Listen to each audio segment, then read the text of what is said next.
नमस्कार साथियों, success hero YouTube channel पर आप सभी का हार्दिक स्वागत है। सक्सेस हीरो टेलीग्राम ग्रुप में जो डेली क्विज आयोजित होती है उसमें जो विशेषण टॉपिक को लेकर के जो क्विज आयोजित हुई थी उसकी व्याख्या हल सहित जो उत्तर को लेकर के एक वीडियो लेकर के मैं आपके सामने उपस्थित हुआ हूं।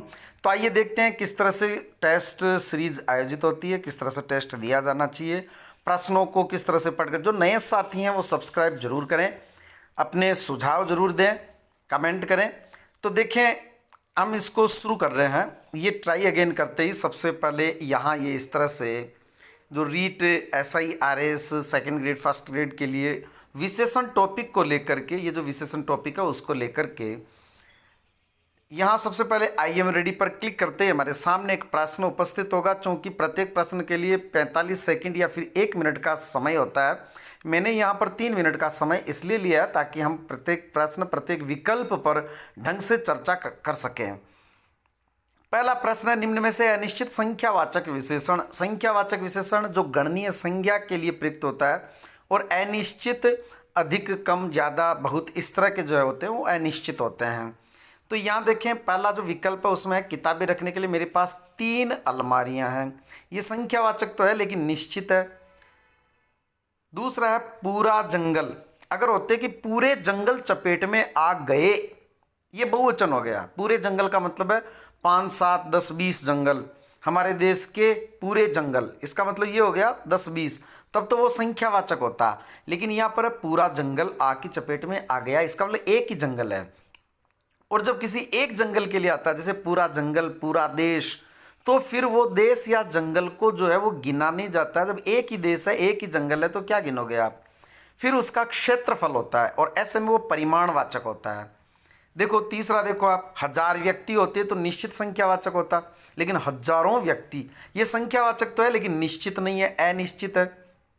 और वो पूछ रहा है कि अनिश्चित संख्यावाचक का उदाहरण। तो ये पूरा जो जंगल है ये परिमाणवाचक था, हजारों व्यक्ति ये अनिश्चित संख्यावाचक है। सारे देश में लॉकडाउन लगा हुआ है, सारे देशों में लॉकडाउन लगा हुआ है। अगर इस तरह से होता तो फिर सभी देश, विश्व के जितने भी देश हैं उनको गिना जा सकता है। ऐसी स्थिति में अनिश्चित संख्यावाचक होता, लेकिन सारे देश में लॉकडाउन लगा हुआ है, इसका मतलब हमारे देश में या किसी एक देश में, और किसी एक देश, किसी एक जंगल, उसको उसका क्षेत्रफल होता है, उसकी लंबाई चौड़ाई होती है, तो वो परिमाणवाचक हो जाता। तो यहाँ पर सारे देश में लॉकडाउन लगा हुआ ये परिमाणवाचक है, पूरा जंगल ये परिमाणवाचक है, 3 अलमारियाँ ये संख्यावाचक है लेकिन निश्चित है। प्रश्न पूछा है अनिश्चित, तो ऐसे में जो उत्तर होगा वो होगा हजारों व्यक्ति मिलकर भी इस काम को नहीं कर पाएंगे, ये अनिश्चित संख्यावाचक है। 1000 व्यक्ति होता तो निश्चितवाचक होता। मैंने इसको राइट कर दिया है। नेक्स्ट क्वेश्चन हमारे सामने है, निम्न में से सार्वनामिक विशेषण का प्रयोग। बहुत सारे लोग रटावा रखते हैं कि जब किसी सर्वनाम के बाद में संज्ञा आती है तो सार्वनामिक विशेषण होता है। जी नहीं। जैसे वह गांव, अब ये वह सर्वनाम के पश्चात गांव जो शब्द है वो संज्ञा है, लेकिन ये सार्वनामिक विशेषण नहीं है। वह गांव बहुत अच्छा गांव है, वह गांव उन्नति की ओर अग्रसर है, तो वो सार्वनामिक विशेषण होता है। लेकिन वह गांव नहीं है, ये है वह, ये कोई अलग है, और गांव ये कोई अलग है। कि वह गांव गया था, अर्थात रमेश गांव गया था, शायद कल आएगा, तो ये तो सर्वनाम है वह। चौथे ऑप्शन पर देखते हैं, वह पेड़ गिर गया, तो सार्वनामिक विशेषण होता है, लेकिन वह पेड़ नहीं गिरा, वह पेड़ पर चढ़ गया, कोई दूसरा व्यक्ति। तीसरा ऑप्शन देखो, जो घर के सामने खड़ा है, जो घर महंगा है, अगर ऐसा होता तो सार्वनामिक विशेषण होता, लेकिन जो घर के सामने खड़ा है। अब यहां एक ट्रिक और, इन तीनों के अंदर सर्वनाम है, सार्वनामिक विशेषण नहीं है। कोई सर्वनाम जो होता है वो संज्ञा के स्थान पर प्रयुक्त होता है, तो हम उसी संज्ञा को वापस वहां उस सर्वनाम के स्थान पर रख करके देख लेते हैं। इस वह के स्थान पर आप रमेश रखें, जो के स्थान पर रमेश रख दें, वह के स्थान पर रमेश रख दें। अगर ये ठीक है तब तो सर्वनाम है। जैसे पहला जो वाक्य है वो क्या है कि वह गांव गया था, यानी रमेश गांव गया था, इसका मतलब सही है ये। दूसरा देखें, जो घर के सामने खड़ा है, अर्थात रमेश घर के सामने खड़ा है, ये भी ठीक है। वह पेड़, रमेश पेड़ पर चढ़ गया, ये भी ठीक है। लेकिन दूसरा विकल्प, किसी व्यक्ति को बुलाओ, जो ये है काम कर सके। तो यहाँ किसी के स्थान पर संभवतया अगर अब आप रमेश रखोगे तो रमेश व्यक्ति को बुलाओ, गड़बड़ हो गया। इसका मतलब ये जो किसी को बुलाओ, रमेश को बुलाओ किसी के स्थान पर, तो इसका मतलब किसी सर्वनाम होता, लेकिन किसी व्यक्ति को बुलाओ, ऐसी स्थिति में ये जो है वो सार्वनामिक विशेषण हो गया। तो ये सार्वनामिक विशेषण है। नेक्स्ट प्रश्न, अनिश्चित परिमाणवाचक विशेषण का। अनिश्चित होना चाहिए, अधिक, कम, ज़्यादा, थोड़ा, बहुत, ये सब अनिश्चित शब्द हैं, और साथ में परिमाणवाचक भी होना चाहिए। जैसे बस 5-7 किलो चीनी की आवश्यकता और है, तो चीनी शब्द ये किसके लिए प्रयुक्त हुआ है? ये हुआ चीनी के लिए। और चीनी जो अगणनीय संज्ञा है, इसका मतलब ये परिमाणवाचक तो है, लेकिन निश्चित है या अनिश्चित है वो देखें। अगर होता 5 किलो चीनी, 7 किलो चीनी, लेकिन ये है 5-7 चीनी, 5-7 किलो चीनी, तो 5, 5.5, 6, 6.25, 6.5, 7, इनके बीच में कहीं पर भी हो सकती है। ध्यान रखें 100-200 या फिर 20-30, 5-7, ये सब अनिश्चित में आते हैं। तो ये अनिश्चित परिमाणवाचक है, और वो पूछ रहा है अनिश्चित परिमाणवाचक का उदाहरण नहीं है। चौथा ऑप्शन देखते हैं, व्यक्ति को अल्प ज्ञान। ज्ञान जो शब्द है उसको गिना नहीं जा सकता, इसलिए वो भी परिमाण में आएगा। थोड़ा ज्ञान, अधिक ज्ञान, अल्प ज्ञान, तो ये भी अनिश्चित परिमाणवाचक है। पूरा आनंद, आनंद को गिना नहीं जा सकता, इसलिए ये भी परिमाणवाचक है। इस कांच के पूरे टुकड़े, टुकड़ों को गिना जा सकता है। ध्यान ये रखना है, अगर होता कि पूरा कांच, तो कांच को नहीं गिना जा सकता। वही जैसा अभी अपन ने ऊपर वाले सेंटेंस में, ध्यान से सुनना आप, पूरा कांच टूट गया, ये परिमाणवाचक है। पूरे कांच टूट गए, अब ये संख्यावाचक है, इसका मतलब एक से अधिक है, लेकिन वो है अनिश्चित, ये बात अलग है। जैसे हम कह सकते हैं ना 3 कांच, तो वो निश्चित संख्यावाचक है। पूरे कांच टूट गए, निश्चित संख्यावाचक, सॉरी अनिश्चित संख्यावाचक है। पूरा कांच टूट गया, ये भी एक ही है, इसको गिनना नहीं है, अब उसका क्षेत्रफल होगा। लेकिन यहाँ पर है पूरे टुकड़े, इसलिए संख्यावाचक है, लेकिन अनिश्चित संख्यावाचक, तो ये परिमाणवाचक नहीं है। टुकड़ों को गिना जा सकता है, पूरे टुकड़े बाहर फेंक दो, ऐसा कहा है। ऐसा नहीं कहा उसने कि पूरे कांच, बल्कि ऐसा कहा पूरे टुकड़े, इसलिए इसमें उत्तर होगा ये। इसके बाद में हम आगे वाले प्रश्न पर बढ़ते हैं। संभवतया नेट का इशू है, इसलिए ये इस समय जो है, हाँ इसमें जो है वो अपना नेट का इशू रहता है। आगे बढ़ते हैं, क्रमवाचक विशेषण। देखो क्रम क्या होता है। विशेषण इस तरह से भी प्रश्न पूछा जा सकता है, 1, 2, 3, 4, ये गणनीय, सॉरी ये जो है वो क्योंकि गणना करते हैं इसलिए गणनावाचक है। जब किसी चीज़ की गणना करते हैं, हमें किताबें गिननी है तो हम ऐसे गिनेंगे 1, 2, 3, 4, तो ये गणना सूचक है। क्रम सूचक क्या होता है? पहला, दूसरा, तीसरा, चौथा। पहला विकल्प देखिए आप, मेरे पास तुम्हारे धन से आधा धन है। आधा, दुगुना, तिगुना, 4 गुना, ये आवृत्ति सूचक है। अभी तक मैंने 3 पुस्तकें पढ़ी है, ये हो गया निश्चित संख्यावाचक। लेकिन 3 जो शब्द है, जैसा अभी मैंने बताया था, ये है गणना सूचक। तुम तीनों व्यक्ति यहाँ बैठो, तीनों, दोनों, चारों, पांचों, ये होता है समुदायवाचक।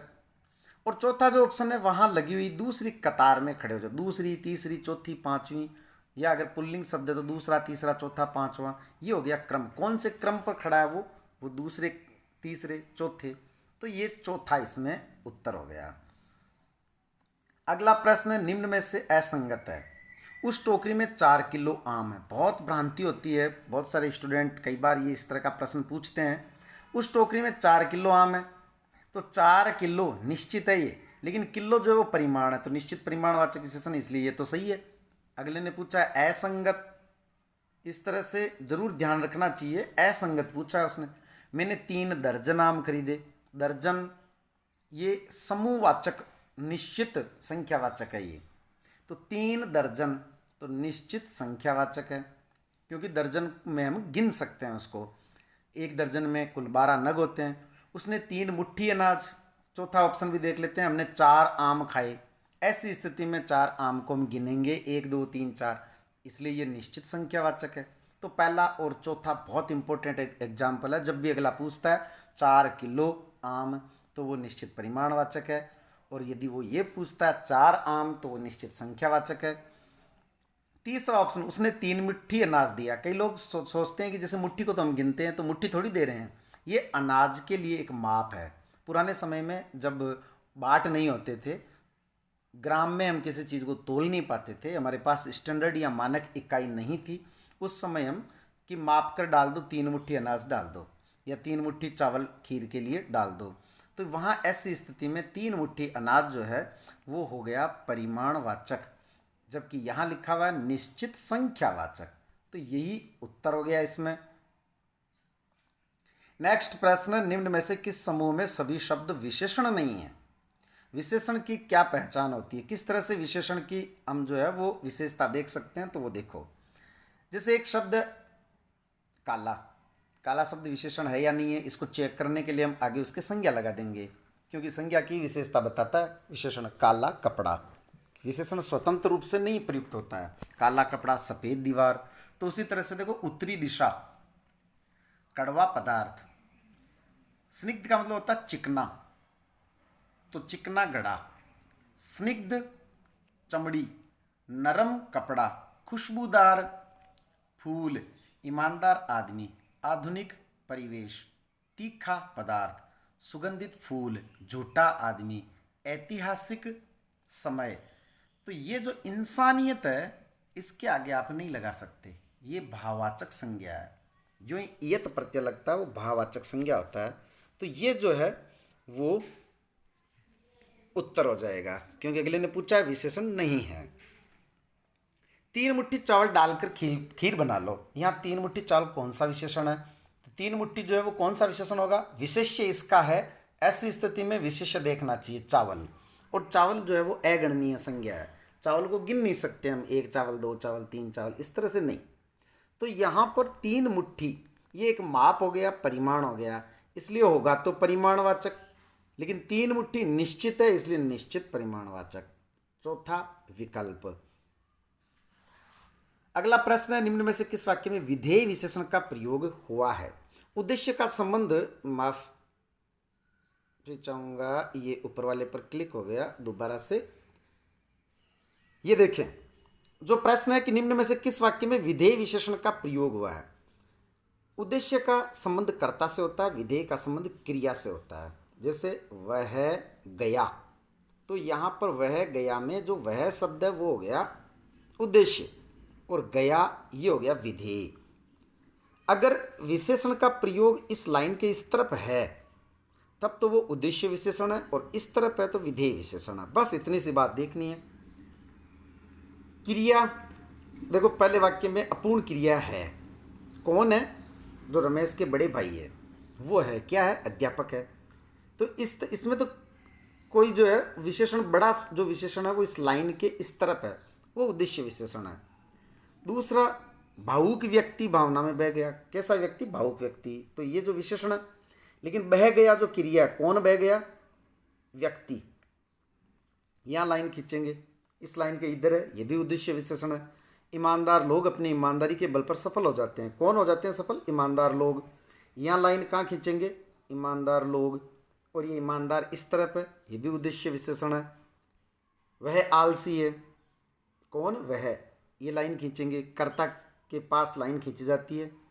वह जो है वो उद्देश्य है, और आलसी है ये विधेय है। और यहाँ आलसी विशेषण है जो वह की विशेषता बता रहा है। विशेषण किसी विशेष्य अर्थात संज्ञा सर्वनाम के पश्चात भी प्रयुक्त हो सकता है, तो ये विधेय विशेषण है, इसलिए उत्तर होगा चौथा। नेक्स्ट प्रश्न है, निम्न में से कौन सा शब्द विशेषण नहीं है?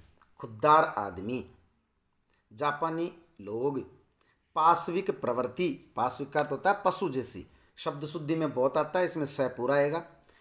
विश्वास आदमी नहीं होता है, विश्वासी आदमी होता है। इसका मतलब विश्वासी विशेषण है, विश्वास विशेषण नहीं है, बल्कि विश्वास क्या है? भाववाचक संज्ञा।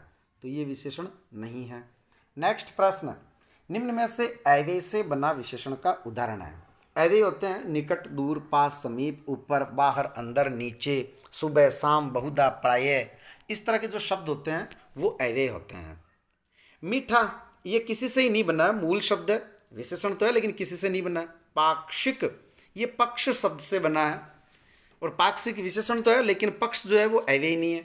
भुलक्कड़ जो भूलने वाला होता है, जो भूल शब्द से बना है, ये भी अव्यय नहीं है। बाहरी बाहरी परिवेश, बाहरी दृश्य, ये विशेषण तो है, और बाहर जो शब्द है वो अव्यय है, इसलिए अव्यय से बना विशेषण का उदाहरण बाहरी। नेक्स्ट, किस विकल्प में निश्चय, ये डबल एक साथ आ गए, पहले इस प्रश्न को देख लेते हैं। किस विकल्प में निश्चय, ये निश्चय गलत टाइप हो गया, निश्चयवाचक विशेषण है। तो निश्चयवाचक विशेषण क्या होता है? जो निश्चित होता है। लाखों निश्चित नहीं, अगर लाख होता तो निश्चित होता, हजारों हजार होता तो निश्चित होता, 20 25, 20 या 25, कोई इसमें यहाँ पर निश्चित नहीं है, 2 ये निश्चित है। नेक्स्ट क्वेश्चन है, अनिश्चित संख्यावाचक का उदाहरण है। एक बात और बताना भूल गया, यहाँ एक नीला बल्ब होता है, इस नीले बल्ब पर आप क्लिक करके और फिर देख सकते हैं इसकी व्याख्या। जैसे उपाय गणनीय संज्ञा, ये इस प्रश्न के लिए है, जिसमें हम देखेंगे कि अनिश्चित संख्यावाचक का उदाहरण निम्न में से कौन सा है। तो अनिश्चित और संख्यावाचक, कम ज़्यादा बहुत, ये अनिश्चित होता है। संख्यावाचक गणनीय संज्ञा होनी चाहिए। जैसे रमेश को सुरेश की अपेक्षा अधिक भय लगा, तो अधिक अनिश्चित तो है, लेकिन भय जो है उसको गिना नहीं जा सकता। 1 भय, 2 भय, 3 भय, ऐसे नहीं कहा जा सकता, इसलिए परिमाणवाचक होगा। जबकि हमें पूछा है अनिश्चित संख्यावाचक। खेलने में आनंद अधिक आता है, तो अधिक आनंद, आनंद भी गिना नहीं जा सकता। मुझे 1 आनंद आया, 2 आनंद आया, ऐसा नहीं कह सकते। कुछ भय लगा, वही बात है, भय को हम ऊपर देख चुके हैं। मेरे पास आपसे अधिक उपाय है, ये गणनीय संज्ञा है। उपाय 1 उपाय, 2 उपाय, 3 उपाय, इसलिए यहाँ पर अधिक जो शब्द है वो अनिश्चित है, और उपाय जो शब्द है वो परिमाण में आएगा, अगणनीय संज्ञा। इसलिए अनिश्चित संख्यावाचक का उदाहरण निम्न में से है। अनिश्चित संख्यावाचक, ये अनिश्चित क्योंकि अधिक उपाय, ये हो गया, इसमें पहले से लग चुका है उत्तर। आगे देखें, निम्न में से व्यक्तिवाचक विशेषण का उदाहरण नहीं है। व्यक्तिवाचक विशेषण क्या होता है? जोधपुरी, बीकानेरी, भारतीय, चीनी, जापानी, नागौरी। लेकिन कब? जब वो किसी संज्ञा की विशेषता बताए। जोधपुरी मीठा बोलते हैं, ये जातिवाचक संज्ञा है। नागौरी परिश्रमी होते हैं, जातिवाचक संज्ञा है। लेकिन जोधपुरी लोग मीठा बोलते हैं, नागौरी बेल परिश्रमी होते हैं, ये अब विशेषण है। कौन सा? व्यक्तिवाचक विशेषण। तो यहाँ देखिए आप, जोधपुरी लोग, ये व्यक्तिवाचक विशेषण का उदाहरण है। अगले ने पूछा कौन सा नहीं है। रमा ने बनारसी पान, ये भी है। संपूर्ण विश्व में बीकानेरी उत्पाद प्रख्यात है, बीकानेरी क्या? उत्पाद, ये भी है। सहनशीलता का गुण एक भारतीय को अनूठा बनाता है। अगर ये होता ना, भारतीय व्यक्ति को अनूठा बनाता है, भारतीय संस्कृति को अनूठा बनाता है, तो ये व्यक्तिवाचक विशेषण होता। इसलिए यही हो गया उत्तर, व्यक्तिवाचक विशेषण का उदाहरण ये नहीं है। नेक्स्ट प्रश्न है, सर्वनाम से बना विशेषण। कमाऊ, कमाना शब्द से बना है। ज्ञानी, चौथा ऑप्शन, ज्ञान से बना है। अगला आगे से बना है, लेकिन वैसा वह से बना है, जो कि एक सर्वनाम है। अतः सर्वनाम से बना विशेषण वैसा। यहाँ पर हम इस बल्ब पर इस तरह से देख सकते हैं, ऊपर लिखा वैसा विशेषण वह सर्वनाम से बना है। निम्न में असंगत कथन है। मित्र जातिवाचक शब्द से मित्रता भाववाचक संज्ञा शब्द बना है। बिल्कुल सही, मित्र जातिवाचक संज्ञा है और मित्रता ता प्रत्यय भाववाचक संज्ञा का निर्माण करता है। चौथा ऑप्शन देखते हैं, मर्यादा भाववाचक संज्ञा है और उससे मर्यादित आचरण, मर्यादित व्यवहार, इसका मतलब विशेषण है, तो ये वाक्य भी सही है। तीसरा है रंगीन विशेषण। रंगीन चश्मा, रंगीन कपड़ा, इसका मतलब विशेषण है। रंग जातिवाचक संज्ञा से बना है। रंग जो होते हैं वो बहुत सारे होते हैं, 12 रंग भी माने जाते हैं। प्राथमिक जो रंग है वो 3 माने जाते हैं, तो इसका मतलब रंग जो है वो जाति, लाल रंग, पीला रंग, हरा रंग, तो रंग जो है वो जातिवाचक संज्ञा से बना है। बिल्कुल सही है, ये रंगीन जो विशेषण है वो रंग जातिवाचक संज्ञा से बना है। दूसरा ऑप्शन देखें आप, उदारता भाववाचक संज्ञा है, बिल्कुल सही है ये तो, लेकिन से औदार्य विशेषण बना है। ता और यह प्रत्यय दोनों में से एक लगता है। सौंदर्यता गलत है, सुंदरता कह दो चाहे सौंदर्य कह दो। उसी तरह से उदारता कह दो चाहे उदार्य कह दो, एक ही बात है, दोनों ही भाववाचक संज्ञा है। उदार विशेषण है, उस उदार से उदारता और उदार्य भाववाचक संज्ञा बनता है, जबकि यहाँ लिखा हुआ है उदारता भाववाचक संज्ञा से उदार्य विशेषण बना है, तो ये असंगत कथन है। नेक्स्ट, किस वाक्य में बहुत शब्द प्रय विशेषण के रूप में प्रयुक्त हुआ है? बहुत, वह बहुत खाता है, ये क्रिया विशेषण है, क्योंकि यहाँ बहुत खाना क्रिया की विशेषता बता रहा है। मेरे पास बहुत किताबें हैं, यहाँ किताबों की विशेषता बता रहा है, इसलिए विशेषण है। लेकिन मेरे पास, या मैं ये कहूँ कि वह बहुत ईमानदार लड़का है, लड़का की विशेषता बता रहा है ईमानदार, और ईमानदार की विशेषता बता रहा है बहुत। तो बहुत जो शब्द है वो ईमानदार की विशेषता बता रहा है, और ईमानदार शब्द विशेषण है। विशेषण की विशेषता बताने वाले को विशेषण नहीं बल्कि प्रय विशेषण कहते हैं। तो इस तरह से हमें चेक करना है कि बहुत शब्द का प्रय विशेषण के रूप में कहाँ प्रयोग हुआ है। सुरेश ने बताया बहुत ईमानदार को ही मेरी दुकान का मैनेजर नियुक्त करूंगा। देखो कितनी रोचक बात है। अगर यहाँ होता ना बहुत ईमानदार लड़के को ही, बहुत ईमानदार व्यक्ति को, तो यहाँ पर ईमानदार उस व्यक्ति की विशेषता बताता और वो विशेषण होता। लेकिन जब आगे नहीं है व्यक्ति, लड़का, आदमी, तो ईमानदार खुद संज्ञा हो गया। और ईमानदार जब संज्ञा हो गया, क्योंकि जब विशेषण के आगे कोई विशेषण नहीं है तो निश्चित ही वो खुद संज्ञा बन जाता है। तो यहाँ पर ईमानदार संज्ञा, इसलिए बहुत विशेषण है। दूसरा, मेरे पास बहुत सारा दिन है, ये एक्चुअल में दिन नहीं होकर के यहाँ शब्द था धन। मेरे पास बहुत सारा धन है, तो धन की विशेषता बता रहा है बहुत, इसलिए वो विशेषण हो गया। तो यहाँ पर बहुत विशेषण पहले में भी दूसरे में भी। वह बहुत खाता है, ये क्रिया विशेषण हो गया, इसलिए बहुधा बीमार रहता है। चौथा, लोमड़ी बहुत चालाक थी। चालाक शब्द विशेषण है जो लोमड़ी की विशेषता बता रहा है। विशेषण संज्ञा के बाद में भी आ सकता है, पहले भी आ सकता है। चालाक लोमड़ी भी हो सकता है, लोमड़ी चालाक भी, क्योंकि ऊपर हमने एक वाक्य पढ़ा था वह आलसी है, तो विशेषण बाद में भी आ सकता है। तो चालाक विशेषण, लोमड़ी विशेष्य, बहुत चालाक। यहाँ पर जो बहुत शब्द है वो चालाक की विशेषता बता रहा है, और चालाक जो शब्द है वो विशेषण है, इसलिए बहुत प्रय विशेषण हो गया। तो इसमें उत्तर होगा चौथा। नेक्स्ट प्रश्न 22 में से 17वां प्रश्न, किस वाक्य में विशेषण की मध्यम अवस्था का प्रयोग हुआ है? काला, से काला, सबसे काला, ये तीन अवस्थाएं होती है। मध्यम अवस्था होती है जब तुलना होती है, से काला। तत्सम शब्दों में तर और तम प्रत्यय लगते हैं, लघु, लघुतर, लघुतम, उच्च, उच्चतर, उच्चतम। तद्भव शब्दों में से और सबसे पहले लगाते हैं, ऊंचा, से ऊंचा, सबसे ऊंचा, जिस तरह से इंग्लिश में होता है ब्लैक, ब्लैकर, ब्लैकेस्ट। प्रमिला सबसे बुद्धिमती बालिका, ये तो सुपरलेटिव डिग्री हो गई, यानी उत्तम अवस्था। विराट कोहली लोकप्रिय क्रिकेट खिलाड़ी है, ये साधारण सी यानी मूल अवस्था है, लोकप्रिय। राम श्याम से अच्छा खिलाड़ी है, बस यही तुलना हो गई, यही मध्यम अवस्था है। चौथा है रामचरितमानस एक उत्कृष्ट रचना है, मूलावस्था है, तो राम श्याम से अच्छा खिलाड़ी है, ये इसका उत्तर हो गया। नेक्स्ट प्रश्न, निम्न में से किस वाक्य में सार्वनामिक विशेषण का प्रयोग हुआ है? वह किताब पढ़कर इतना चकित हुआ कि पूछो मत। वही बात जैसा मैंने इससे पहले बताया था कि वह के स्थान, कुछ लोग रटते हैं कि जब संज्ञा के उसके सर्वनाम के आगे संज्ञा आ गई तो सार्वनामिक विशेषण हो गया, गलत हो जाएगा। वह किताब अच्छी है, वह किताब बुरी है, वह किताब बड़ी है, वह किताब महंगी है, ऐसी स्थिति में वह जो है वो सार्वनामिक विशेषण होता है। इसका मतलब किताबें बहुत सारी पढ़ी है, लेकिन ये वाली नहीं, वह किताब, तो वो विशेषण होता है सार्वनामिक। लेकिन यहाँ पर क्या है, वह यानी रमेश रख करके देख लो, यहाँ रमेश किताब पढ़कर इतना चकित हुआ कि पूछो मत, इसका मतलब वह जो है वो रमेश के स्थान पर, सुरेश के स्थान पर ऐसा कुछ आया है, तो ये तो सर्वनाम है। रमेश ने बताया कि उस लड़के को नहीं जानता। तीसरे और चौथे विकल्प को एक बार चेक कर लेते हैं।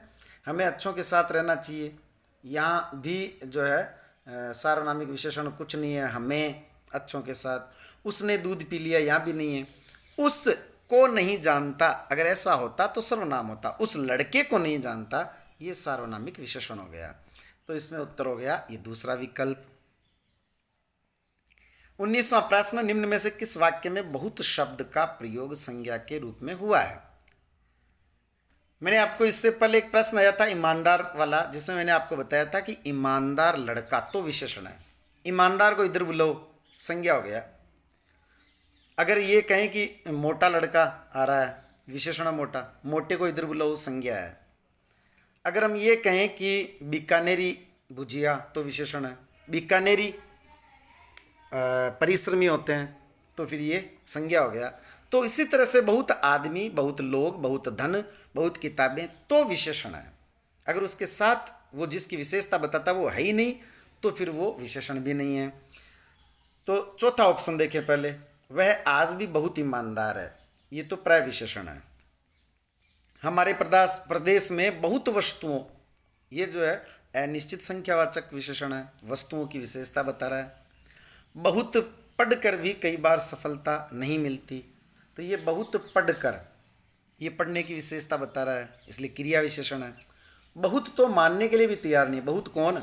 बहुत लोग, बहुत आदमी, बहुत व्यक्ति, बहुत जानवर, बहुत पशु, बहुत चीनी लोग, बहुत रूसी लोग, ऐसा कुछ नहीं है, इसलिए ये खुद संज्ञा हो गया। तो बहुत शब्द का प्रयोग संज्ञा के रूप में पहले विकल्प में हुआ है। नेक्स्ट 20वां प्रश्न, निम्न में से कौन सा विशेषण भाववाचक संज्ञा से बना हुआ है? सबसे पहले तो ये चेक करते हैं कि चारों विशेषण है या नहीं है। पहला दायित्व तो ये होता है हमारा, नारकीय जीवन विशेषण है, ईमानदार आदमी विशेषण है, परिश्रमी व्यक्ति विशेषण है, गरीबी ये विशेषण ही नहीं है। गरीब आदमी होता है, गरीबी आदमी नहीं होता, इसका मतलब ये विशेषण नहीं है। फिर वो पूछा है कि निम्न में से कौन सा विशेषण भाववाचक संज्ञा से बना हुआ है? नरक ये भाववाचक संज्ञा नहीं है। ईमानदार जो है वो, ईमानदार वैसे तो मूल शब्द है, लेकिन फिर भी अगर ईमान अपन लें, ईमान शब्द कि ये ईमान शब्द से बना है, और परिश्रमी जो शब्द है वो परिश्रम से बना है। इसमें से जो परिश्रम शब्द है वो भाववाचक है, क्योंकि परिश्रमी लड़का ये विशेषण है, परिश्रम भाववाचक संज्ञा है। और अगले ने पूछा भाववाचक संज्ञा से बना हुआ शब्द, तो परिश्रम भाववाचक संज्ञा है और परिश्रमी ये विशेषण है, तो इसमें उत्तर हो गया परिश्रमी। नेक्स्ट सेकंड लास्ट क्वेश्चन, पूरे देश कोरोना की वैक्सीन बनाने में जुटे हैं। तो सबसे पहले तो ये देखें, ये बहुवचन के रूप में आया, तो संसार के सभी देश, तो पूरे देश, इसका मतलब संसार के सभी देश, देशों को गिना जा सकता है, इसलिए गणनीय संज्ञा है देश। लेकिन पूरा शब्द जो है वो अनिश्चित है, इसलिए अनिश्चित संख्यावाचक होगा, ये अनिश्चित संख्यावाचक। अगर होता पूरा देश, हमारा पूरा देश या कोई भी एक देश, इसका मतलब फिर वो परिमाण हो जाता। लास्ट प्रश्न है, निम्न में से किस वाक्य में बहुत शब्द का विशेषण के रूप में प्रयोग नहीं हुआ है? उसके पास धन बहुत है, धन बहुत है या बहुत धन है, एक ही बात है। तो ये जो बहुत धन, ये तो विशेषण के रूप में प्रयुक्त हुआ है। मेरे पास बहुत पुस्तकें रखी हुई है, ये भी विशेषण के रूप में है, जो पुस्तकों की विशेषता बता रहा है। ऊपर वाले वाक्य में धन की विशेषता बता रहा है। तीसरा, बहुत से व्यक्ति, ये भी विशेषण के रूप में प्रयुक्त हुआ है, जो व्यक्ति की विशेषता बता रहा है। बहुत अच्छा डॉक्टर, तो डॉक्टर जो है वो कैसा है? अच्छा है, ये विशेषण है अच्छा, और अच्छा की विशेषता बता रहा है बहुत, क्योंकि कैसा और कितना प्रश्न का उत्तर विशेषण होता है। तो बहुत अच्छा या अच्छा विशेषण की विशेषता बताने के कारण से बहुत जो प्राय विशेषण है, तो इस वाक्य में बहुत शब्द जो है विशेषण के रूप में प्रयुक्त नहीं हुआ, तो इसमें चौथा उत्तर। सबसे पहले तो आप ये देखें, ये किसी एक को मिस्ड बता रहा है यहाँ पर, तो मुझे नहीं पता, शायद हो सकता है कोई एक प्रश्न हमसे छूट गया हो और करेक्ट इसमें 21 हुए, या फिर वो एक प्रश्न जिस पर डबल क्लिक हुआ हो, इस वजह से टेक्निकल इश्यू हो सकता है। अब मेरी बात आप ध्यान से सुने, विशेषण से संबंधित जो लोग विशेषण को पढ़ चुके हैं या किसी जैसे हिंदी का सिलेबस वो कर चुके हैं, सेल्फ, किसी कोचिंग में, किसी टीचर से, जैसा भी, अगर उनके बेस क्लियर है तो मैं आप लोगों को आश्वस्त करना चाहूँगा, विशेषण के जितने भी क्वेश्चन परीक्षा में आते हैं वो इससे डिफरेंट नहीं होंगे, ये मेरी गारंटी है। यानी इस जितने भी प्रकार से विशेषण के प्रश्न बन सकते हैं उतने सभी प्रकार से मैंने बनाए हैं, न किसी किताब से ये नकल है, न कहीं एज इट इज़ कहीं से कट कॉपी पेस्ट किया, सारे प्रश्न मैंने बनाए हैं और इस तरह से बनाए हैं जैसा परीक्षा में अक्सर पूछे जाते हैं। तो इन चीज़ों को अब जो सुधी पाठक है, ऐसा स्टूडेंट जो गंभीर स्टूडेंट है, वो संभवतः समझ गया होगा कि प्रश्न किस तरह से घुमा करके वो पूछता है, विशेषण का प्रयोग कहाँ संज्ञा के रूप में हुआ है, कहाँ प्रविशेषण, कहाँ उसकी अवस्था का प्रश्न पूछा जा सकता है, या फिर भाववाचक संज्ञा से विशेषण का, ये तो डेफिनेट आता है। उम्मीद है आप लोगों के समझ में आया होगा। मैंने काफ़ी शीघ्रता से इनको करवाने की कोशिश की है, आपका समय जो है वो जाया नहीं हो, इसलिए अगर आपको ये वीडियो पसंद आया हो तो शेयर ज़रूर करें। धन्यवाद।